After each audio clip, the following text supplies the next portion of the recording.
Thank you. For the last question, we'll go to Michael McKee at Bloomberg TV. Mr. Chairman, of course, you'll be shocked to learn that you have some critics on Wall Street. And I would like to paraphrase a couple of their criticisms and get your reaction to them. One is that the new policy framework is that you react to actual data and do not react to forecasts, yet the actual inflation data is coming in hot, and you're relying on the forecast that it will cool down in order to make policy. I wanted to get your view on how you square that.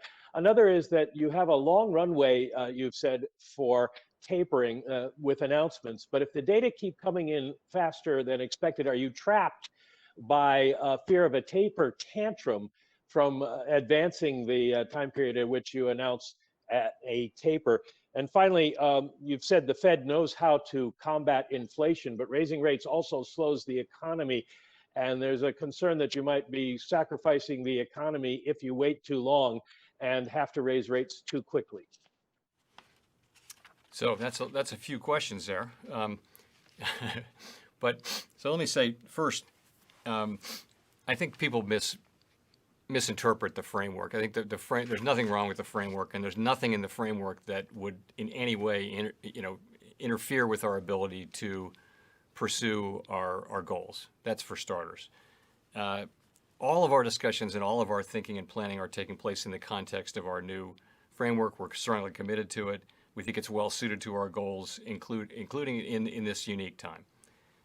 And I think if you look at the forecasts that we've written down, our committee is solidly behind them. The forecasts are all consistent with that.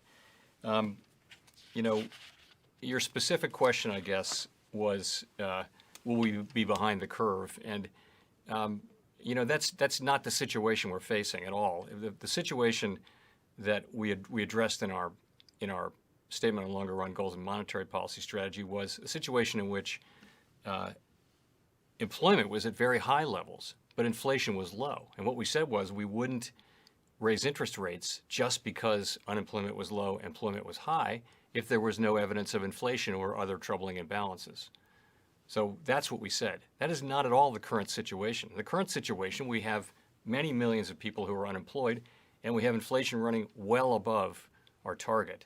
The question we face with this inflation is nothing to do with our framework. It's a very difficult version of a standard a central banking question, and that is, how do you separate in inflation? How do you separate things that follow from broad upward price pressures from things that really are a function of sort of idiosyncratic factors due to particular things? I mean, a classic example was, to pick a narrow example, was the cell phone price war back in 2017. If you remember, prices were incredibly low, and it held down core PCE by 0.3 or something for a year, and then it fell out.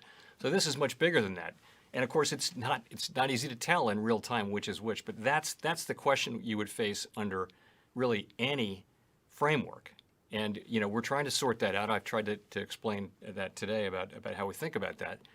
And we do think that these are temporary factors and that they'll wane. We can't be absolutely certain about the timing of that, and we're prepared to use our tools as appropriate. Your second one was,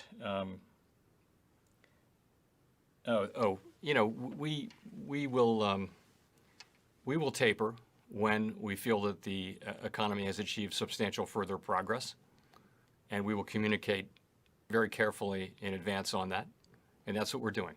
That's what we're going to do, and we will follow through on that. There's no, we will do what we can to avoid a market reaction, but ultimately, when we achieve our macroeconomic goal, we will taper as appropriate. The third thing was, what was the third thing? If you raise rates to control inflation, you also slow the economy. And the history of the Fed is that sometimes you go too far. That's right. And we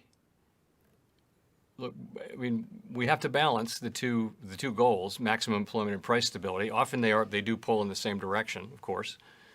But when we raise interest rates to control inflation, there's no question that has an effect on activity, and that's one of the channels through which we get to inflation. We don't think that we're in a situation like that right now. We think that the economy is recovering from a deep hole, an unusual hole, actually, because it's to do with shutting down the economy. It turns out it's a heck of a lot easier to create demand than it is to, to bring supply back up to snuff. That's happening all over the world. There's no reason to think that that process will last indefinitely.